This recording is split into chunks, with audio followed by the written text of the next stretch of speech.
Hello friends, welcome to our YouTube channel. આજે મિત્રો આપણે માહિતી મેળવીશું પોલીસ ભરતીની તૈયારી કરતા ઉમેદવારો માટે મોટા ખુશીના ન્યૂઝ આવ્યા છે મિત્રો. આગામી 12 દિવસમાં 12,000 પોલીસ કર્મીઓની ભરતી કરવામાં આવશે. ગૃહ વિભાગે હાઈકોર્ટમાં રજૂ કર્યું સોગંદનામું કે આગામી દિવસોમાં 12,000 જેટલી પોલીસ કર્મીઓની ખાલી જગ્યાઓ પર ભરતી કરવામાં આવશે. 3 સપ્તાહ બાદ હાથ ધરાશે સુનાવણી. હાઈકોર્ટમાં રાજ્યનો ગૃહ વિભાગ કરશે 12,000 પોલીસ કર્મીઓની ભરતી.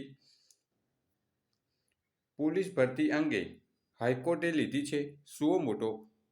ખાલી જગ્યાઓ પર ગુજરાતમાં જેટલી 12,000 જેટલી પોલીસ કર્મીઓની જગ્યા ખાલી છે તે બાબતે હાઈકોર્ટે સુઓ મોટો લીધી છે અને આગામી દિવસોમાં 12,000 જેટલી પોલીસ કર્મીઓની ભરતી કરશે ગૃહ વિભાગમાં. આગામી 3 સપ્તાહ બાદ તેની સુનાવણી ધરાશે.